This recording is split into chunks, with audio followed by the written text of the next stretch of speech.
From the newsroom of the Bryant College Station Eagle, this is the Brazos Sports Prepscast. And now, the Eagle High School sports team, Alex Miller and Jake Weiss. And then there was one. Welcome back into the Brazos Sports Prepcast. I am your host, somehow hosting again for a second week. I don't know how I was able to get you guys in the robberies. This is Andrew Tinio. To my left is Alex Miller. To my right is Jake Weiss. How are we doing today, gentlemen? Look, it was a beautiful day outside. Jake and I, we just got back from Franklin, Texas. Wanted to hear about that. And Jake? Nice weather, nice company. It was Jake's first time to Franklin, right? Wow. Yeah, it was. Never been before. Thank goodness I had Alex, or I'd still I was be driving Jake's around. personal tour guide. Mm-hmm. We did a roundabout in the parking lot. Did you go to the zoo? No. Oh, man. Yeah, I did drive by that billboard. I didn't know they had that. Yep. Yeah, man. You should go sometime. You can pet a kangaroo really cool. out there. Yep. Really? Yep. Yeah. They got some really cool stuff out there. Sounds like I'm making a return trip. We're not talking about zoos today. We were talking about football. We're getting back into it now as we have one team left. It is the Franklin Lions. Franklin will head off to face Edna in the 3A Division I state semifinals on Thursday at 7 in Cypress. Alex, you were at Franklin's game last week against Lorena. A thriller. How were the Lions able to get such a convincing win over the only team that's beat them in the last 3 years? Look, it was pretty simple. Franklin did what Franklin does. They ran the ball to perfection, and they played good defense. There's really not a lot of secret sauce in Franklin, okay? It's very fundamental, and they just do it better than everybody else, right? They run the slot T. You know, we were in the coaches, and they got the slot T Mafia sticker up there. I mean, Franklin does it just about better than anybody else, and they've got a dude, okay? His name is Jaden Jackson. If you hadn't watched Jaden Jackson play before, you need to go to a Franklin football game because this kid's special, and he had a special game last Friday. He ran for 297 yards, 5 touchdowns. I mean, just an unbelievable performance from him and Franklin's offensive line. You know, when you are a run-first team and that's kind of your identity on offense, right, you have to have good offensive line play. And there is a lot of pride in being an offensive lineman in Franklin. I mean, we've talked about it on this show before. We've written about it in the paper. And that unit, they're clicking. And Jaden Jackson, he looked like a man on a mission, okay? I haven't seen that much emotion from him before a game. I mean, he was amped up to the point where I was honestly a little concerned. I was like, are they a little too amped up, you know? But no, they played with emotion. They did not play emotional, and it was a really good balance for them. You know, the first time these teams played, I was there out in Franklin, Hedrick Field, and it really just looked like and felt like Lorena wanted it more than Franklin did that time. This go around, Franklin was the team that really showed that edge, and it showed up during the game, okay? And here's the deal. I don't think Lorena played bad necessarily. I just think Franklin played that much better, especially on defense, because you think about the first time they played, okay? Braylon Henry, he runs wild on that defense, right? He had like 200 yards, 3 touchdowns in the second half. Okay, Friday, he had 61 yards on 14 carries, and most of that was on 1 touchdown drive. So really, kudos go to the Franklin defense because they rose to the challenge that night. But here's my one area of concern for this Franklin team is pass defense, okay? They gave up a couple of long catch-and-run throws that went for touchdowns and some other chunk plays through the air. Franklin needs to shore that up. You know, they had a couple of close calls on offense, fumbling some snaps. And, you know, as we talk about Edna now, who they're playing in the state semifinals this week, turnovers, that, like, it's when you get to this level, right, it really just comes down to the little things. Who makes the fewest mistakes? And that's going to be a thing for Franklin this week that I've really got my eye on. How much of, you mentioned the pass defense, you know, kind of something you want them to work on. How much of it last week was it just Jaden Porter being Jaden Porter and some of it just being, what you saw fundamentally. They were maybe Oh. out of bad spots Oh, or just yeah. gave open space. I mean, Jaden Porter kept Lorena in the game. Mm-hmm. I mean, he had 150 yards on 5 catches. He had 2 touchdowns. I mean, there was one play, and look, Devin Hadraga was guarding him all night, and Devin's a really good player, and Jaden just beat him. Like, just straight up beat him, and it was impressive, and just was wide open. And so, yeah, you tip your cap to a guy like Jaden Porter who's going to be playing at Baylor next year. But and that's the thing too, is I'm not sure if Edna has the dudes in that regard on the skill level that Lorena has. What Edna has, though, is size. They are a big team on both sides of the ball, and I think we're going to get into that here in a bit. Yeah, transitioning in, you guys were there at Franklin today. Talk to me about what y'all kind of heard from Coach Fannin. Well, I didn't hear this from Coach Fannin. I heard this from the players, and I thought it was pretty interesting that, last week, for Franklin, we all know big game was against Lorena.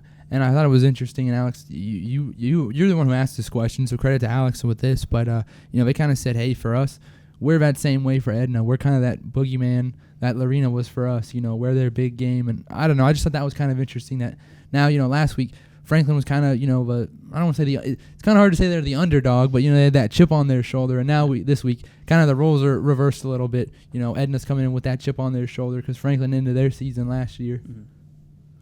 Yeah, I mean, I think that hits it. And, I think for Franklin, one of the keys in this one, they had an emotional high last week, getting some sweet revenge against Lorena. How do you kind of shift your focus forward of, okay, that's over. You still got a game to play. But at the end of the day, just like last week, they didn't need much motivation to get up and play that game. Mm-hmm. They don't need a lot this week. You're one game away from playing for a state championship again, okay? It doesn't matter who you're playing. The fact that you're this close to playing for a state championship, that should get any team up. Mm-hmm. I mean, our friends at Dave Campbell's Texas Football, they call this the cruelest round in the playoffs because you're one game away from going to state, and I think that's fair, right? I mean, you get this far down the road. And look, if you get to AT&T Stadium and you lose, you're there, okay? And you probably lost to another good team. You don't want to lose this week and then go into next week thinking, man, could that have been us up there? Mm-hmm. Like, that's the tough pill to swallow about losing this week. And look, Franklin, they're playing with this killer edge right now that is just Franklin Lion football, and I don't see them losing that edge. At least from on paper from the get go. All right. Any score prediction? No, score predictions in mind. Did you want to talk a little bit about? Yeah, quick look at Edna. Okay, they're 11-2 on the season. They finished second in District 15, 3A Division 1. They lost to a really good Refugio team in double overtime in non-district play by 1 point. And then they were kind of stunned by Goliad in district action. Goliad ended up winning that district. But I went back and read the Victoria Advocate story on that. It just seemed like everything that could have gone wrong for Edna went wrong that night. And Goliad just really controlled the tempo of the game. And so, looking last week, Edna just zoomed by Blanco, which that impressed me. Blanco's a good program, and that was, a 32-point win. 42-point win. Gosh, I can't do math. Edna forced 6 turnovers. They also gave it up 4 times themselves. We talk about turnovers, okay? Yeah. Ball security is going to be a big deal, okay? And so, like we said, this is a rematch of last year's state semifinal. Jake and I were both down there, and Katie. It's funny, Jake. I went back and read your column, and I totally forgot about this. Okay, how Franklin, okay, they run the ball, better than anyone. And then all of a sudden, in round 5, they just decide to start throwing. Yeah, it. I remember this. I actually distinctly still remember that game for that reason because I was like, holy cow, like Franklin's key, you know. Yeah, they were what, 5 of 8 passing for like 130 yards. Yeah, it was. I mean, that's got to be school records. They weren't just throwing screens. It felt like they were taking their shots. No, they had the trick play that they ran with Jaden Jackson. Yeah, he threw one. Okay. They had, they'll throw the ball 3, 4, maybe 5 times a game ish. Yeah. Except in the state championship games. Last year they threw it once against Brock. I think so. Which yeah. was a huge play, by the way, because Devin Hadraga moved the sticks on a 3rd down play. But yeah, Court Lowry just kind of having his little moment He there. aired it out there. You got him. Here's the reason why they had to throw the ball. Okay, it's because Edna's size was able to slow down that run game that is just a green machine, as they like to call it. And so I'm really curious how Franklin's going to handle that.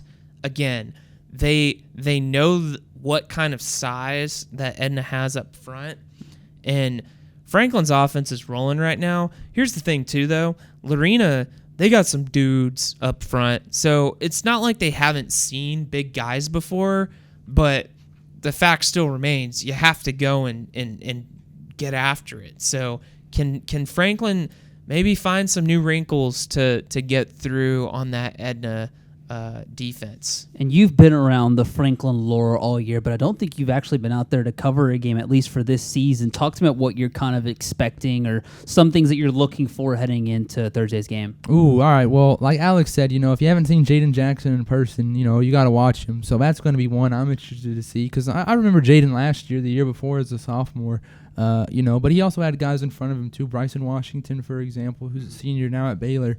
So I'm kind of interested to see what it looks like with him leading the charge. Now, from what I've read all year and what, they send in the stats, Franklin sends in the stats, or they call in their stats as well. So kind of heard, it sounds like it's nothing too crazy. Like Alex said, they have a slot T Mafia, sticker up there today. I'm not expecting them to have a completely new offense, but I'm interested to see what that looks like. And then, I don't know, I'm kind of interested to see, you brought up the column from last year, Alex.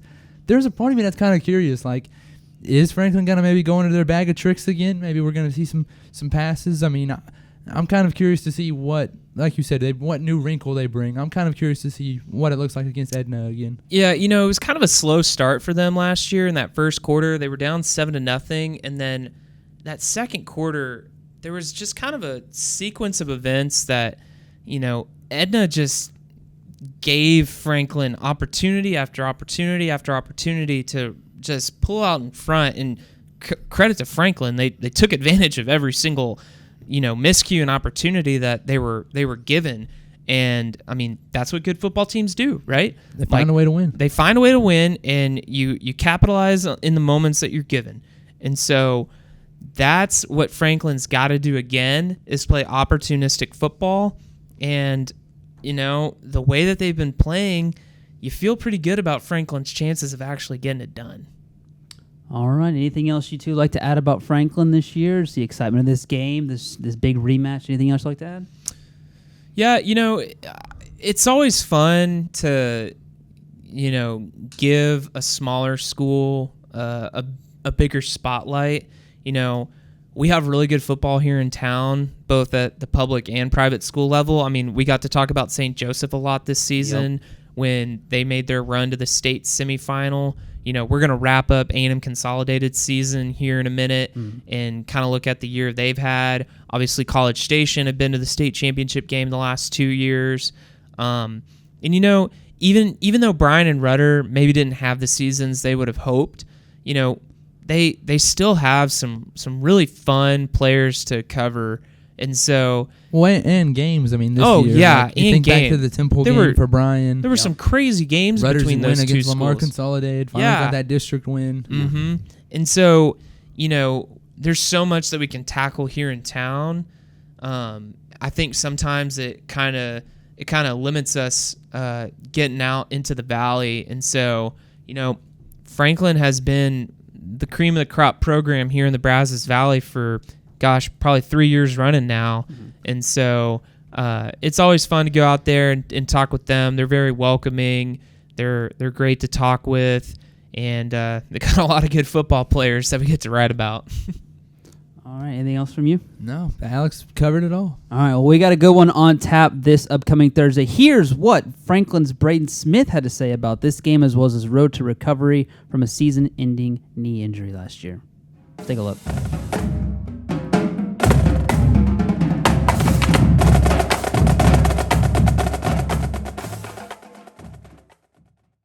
What's up, y'all? We're here in Franklin, Texas. I'm Alex Miller, sitting down with Franklin's Braden Smith ahead of the Lions' big state semifinal game against Edna this week. You know, Braden, let's go back to last week real quick.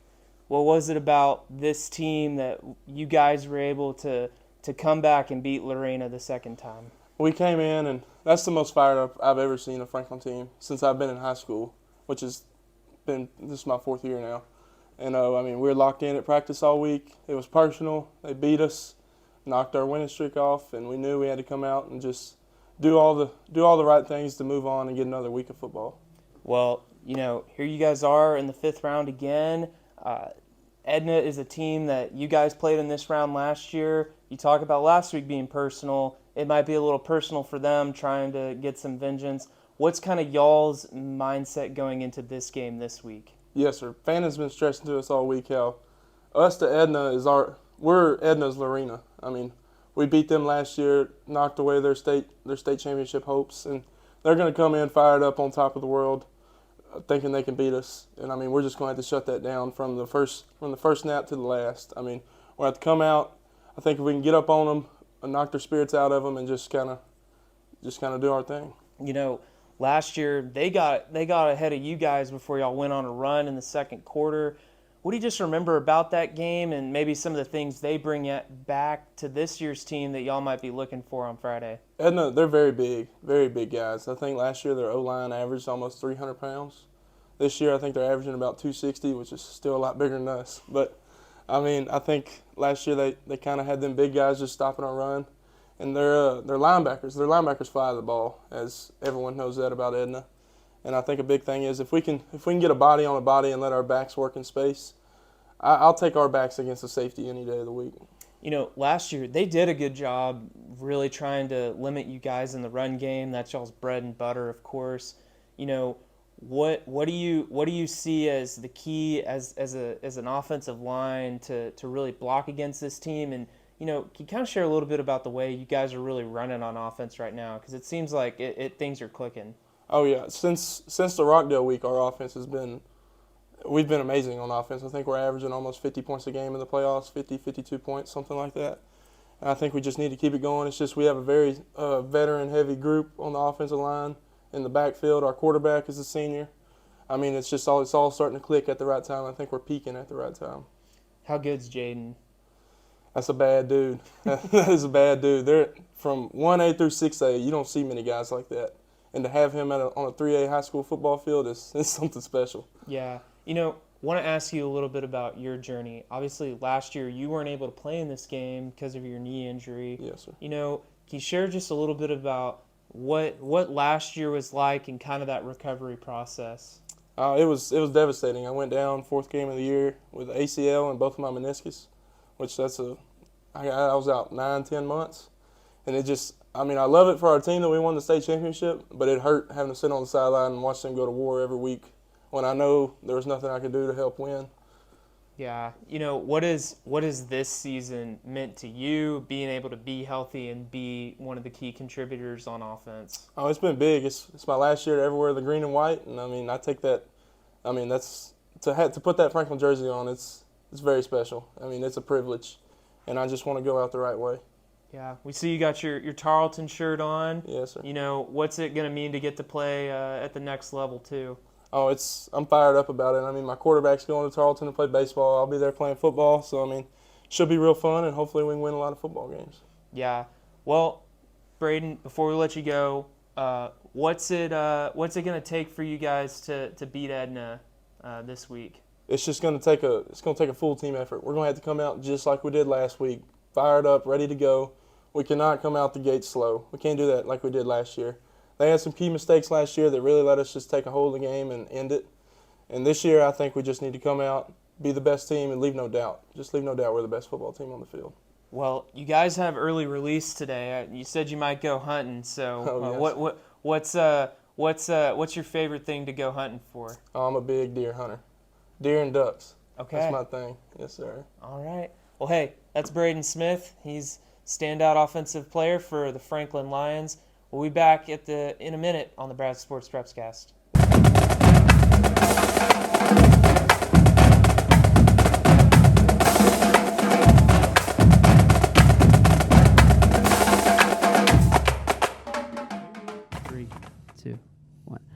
And we're back.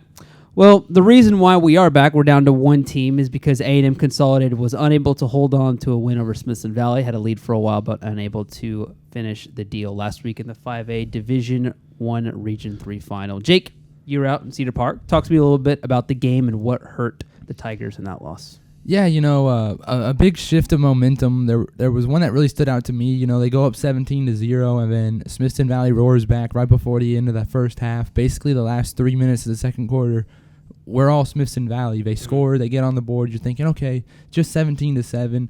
Consol gets the ball back, but then they throw a pick six with 56 seconds to go, and then they still get the ball back. But you're thinking at this point, well, you just threw a pick six. Let's just kind of, a couple handoffs and let's just go into the locker room, which is what they ended up doing. I believe they either took some knees or they went into the half point is. But, big shift of momentum there. Credit to Consol. They scored on their opening possession in the third quarter, took that lead back 24-14 at that point, went up 10. But, man, in the fourth quarter, it was all Smithson Valley. I mean, they scored twice. And Consol just kind of couldn't match them on offense at that point. And head coach Brandon Schmidt even said, hey, going into the fourth quarter, he told the team, it's probably going to be a one-score game. And it ended up being that, I guess really a two-score game, but close enough that, let's see here. No, I guess, it was a going. I had to think about that for a minute. No, it was a one-score game going into 31-24. Yeah, I had to do the math in my Math head, is guys. hard. But it was a one-score game going into the fourth, and unfortunately, Smithson Valley just came away with the win there. Man, really impressed with their ground game, by the way. Big shout out to the Rangers. Was a little surprised. I know Freddie and Alex, you're gonna have to help me out here. How do you say his last name? Man, I think DuBois or DuBose. I've heard DuBose, DuBoss. I mean, I've heard both ways. We'll go with Freddie. Okay, I think everybody Freddie, knows there who we we're go. talking about. Number 2. Yeah, I was gonna say credit to Consol's defense, man. I don't know if it was Smithson Valley's game plan or not, but man, he was kind of he was their leading receiver. But Smithson Valley didn't really throw the ball a lot. I think they only threw 12 passes or attempted 12 passes. But man, on the ground, they just kind of Brad Sowersby.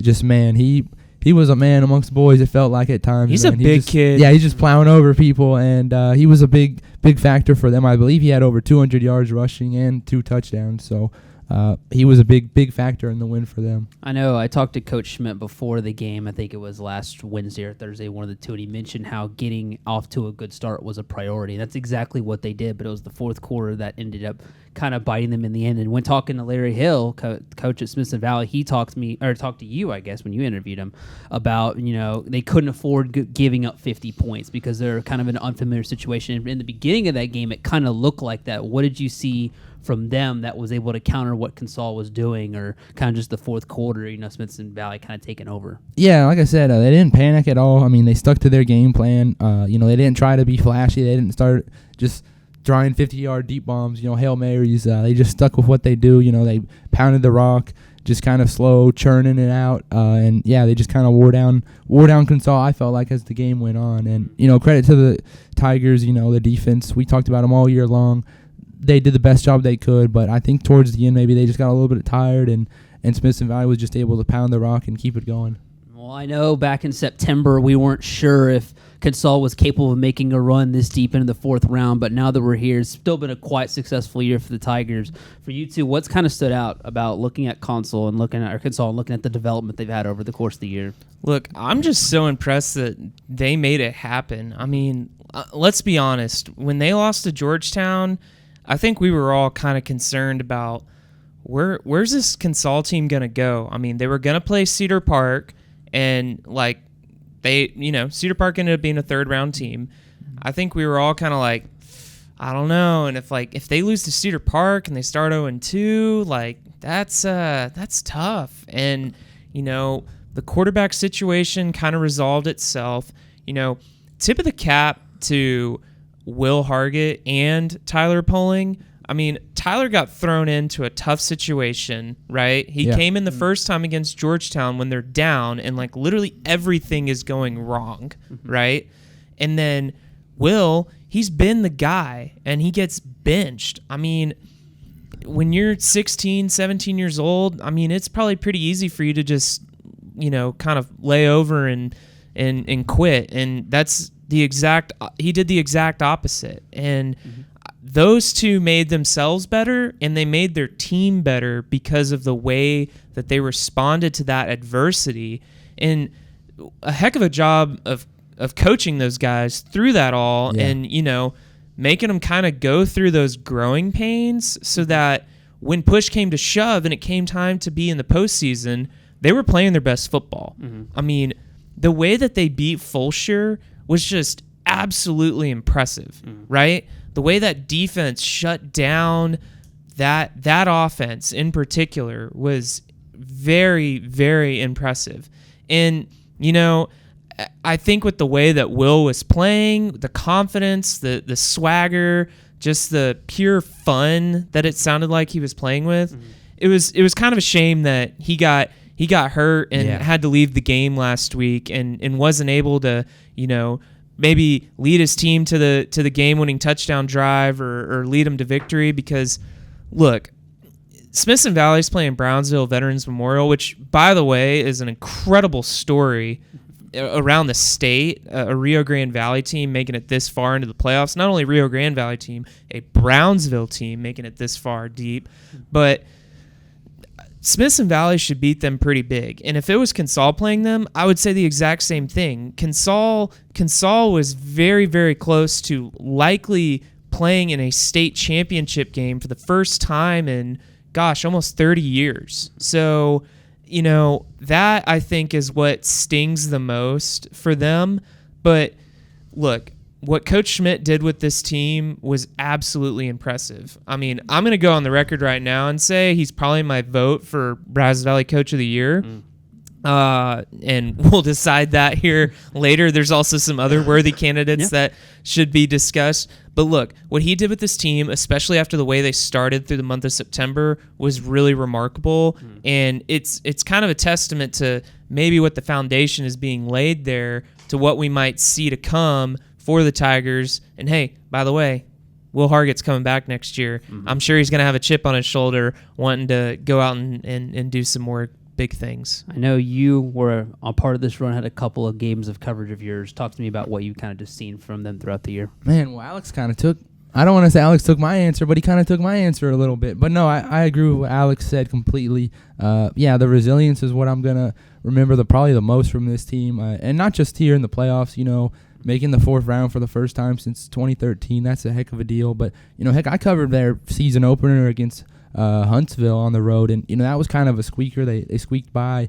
and I know they didn't have a ton of games where I know they didn't have a ton of games like that the rest of the year. They had a couple close calls. The Cedar Park game, the College Station game was a close game that they lost. Georgetown, another one that they lost. But man, credit to them. I mean, they kept battling. I mean, how many times, Alex, you covered a couple as well. How many times did it seem like going into the fourth quarter, Consol, even in losses, was right there or even had the lead? I mean. Yeah, I mean, they had Lufkin on the ropes, weren't able to finish the deal on the road.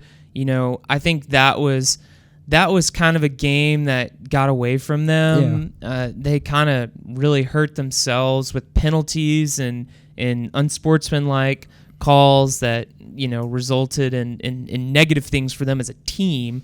But they came out better from that game, I think, because of it. And just the nucleus of the team, I think, changed so much from September to now.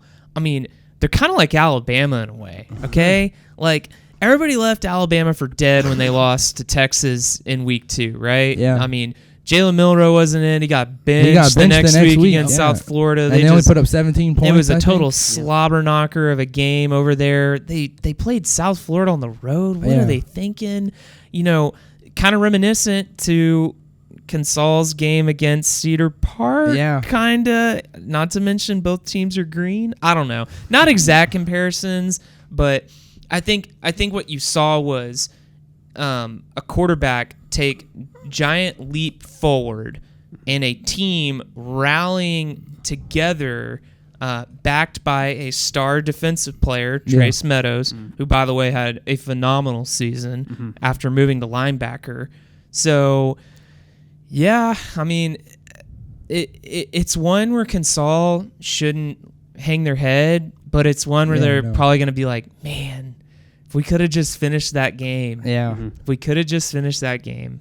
For sure, and I've basically was there every single Tuesday because it seemed like every Tuesday I was writing a feature story on one of these kids, and I feel like we mentioned Will Hargett, we mentioned we haven't mentioned yet, but Trey Taylor's kind of throughout the year resiliency has been played really well the last 3 weeks. We mentioned Trace Meadows, but in order to make a run like that, you have to have some unsung heroes. You have to have guys like Dakota Johnson that kind of just step up. Whenever injuries happen or Taylor was out for a couple games, Dakota Johnson stepped up. The secondary with DJ Darnell and Aiden Berryman has had really good games the past couple of weeks. Just those, that's what I'll remember. The unsung heroes, the guys that aren't as mentioned as much, but the ones that made all the big plays that led to these big impressive wins. Guy like Michael Clark that kind of just comes out of nowhere this season and has a phenomenal season. Jordan Lynch, just the big presence that he brings too. I mean, and their offensive line. I mean, that was a huge question mark we had going into the season, Jake. I don't think they brought any starters back, to my knowledge. Like, what was Consol going to do with this offensive line? They had very little to no experience, and they turned out to be a pretty formidable unit by the end of the season. And that adds to Schmidt because he coached that offensive line. He was a big part of every day going in there and just making those guys better, and we saw the development throughout the year. Yeah. I wrote a column in the summer when we finally got a list of the names of all the coaches that applied to Consol's job this offseason, and I wrote that Brandon Schmidt was the best possible hire Consol could have made, and I stand by that. I think he has turned out to be a really good hire for them, and I don't think the Tigers are going anywhere. They lose a lot from this team, but it's building that winning culture in the process, and I think that some of those bricks have really started to be laid, and you've seen the success that Coach Schmidt had at Prosper, even when he was back as a top assistant at Cedar Park. I mean, dude knows how to win football games, and he showed how he knows how to do that this season. I mean, heck, Alex, real quick, he even said that after the game, about you said raising the foundation, setting the foundation. I mean, he even said, hey, I asked him kind of what do you want to remember about this year's team, and one of the things he did say was, hey, now next year, this team kind of set the foundation. This is the expectation, getting here to this point in the playoffs. Like the bar's pretty high now, so it'll be interesting to see what they can do. Because I mean, this was just his first year. I mean, it's kind of like Stoney last year. What they did, Cougars did last year, and his first year. You've got another school where it's like, man, where can they go from here? They can only go up. Well, we talk about comparable seasons. I mean, what Consol did this year seemed eerily similar to what College Station did last year, right? Like, think about it. They had a team that lost a lot of guys, first-year head coach. College Station was, they were just kind of wandering, finding their way, figured it out. Things started to click. They had a guy named Aid Martinez-Brown that just decided to run all over everybody. And, Consol, very similar in a lot of ways. But, yeah, I think the biggest question mark I'm going to have going into this season, which is something Consol can't control, is where do they and College Station get placed in this next UIL realignment in February? Because, Region 3, a lot easier than Region 2, especially when you think about the fact that DeSoto, Highland Park, they're coming down from 6A, likely to Region 2. That's going to really change the power structure and dynamic, especially on that side of the bracket. If you only have to face that team in a state final, that's a lot different than having to face them in round 2 or 3. So we're getting way ahead of ourselves. But I think both of those teams, Consol, College Station, they've really proven that they have what it takes to become kind of that perennial power that you're not just going to be able to roll over. And they're both going to lose a lot. They're both going to have to reload in a lot of ways. But I think that winning culture expectation goes a long way into being able to sustain that success when maybe you don't have as talented of a team or deep of a team as you had in previous years. Goes a long way, not to mention not having to play a team like DeSoto or Highland Park in back-to-back weeks. So, but that's a topic for another day, and I'm sure we'll be getting into that here in the spring. I was going to say we'll probably have to post some kind of podcast to get reactions of realignment and figuring out where people are going to be at. Oh, absolutely. Is there anything else you guys would like to add? Anything else about just the season or the games this past week, and any other final topics of discussion? No, Still got one more. Yeah. Still got one more, and I feel pretty good about their chances of winning this week. So I think we're gonna have 2 more games to cover here. We shall see. Well, that's all that we've got for today. Be sure to check out theeagle.com for all of our coverage ahead of Franklin's game against Edna, and we will see you next week on the Brazos Sports Prepcast.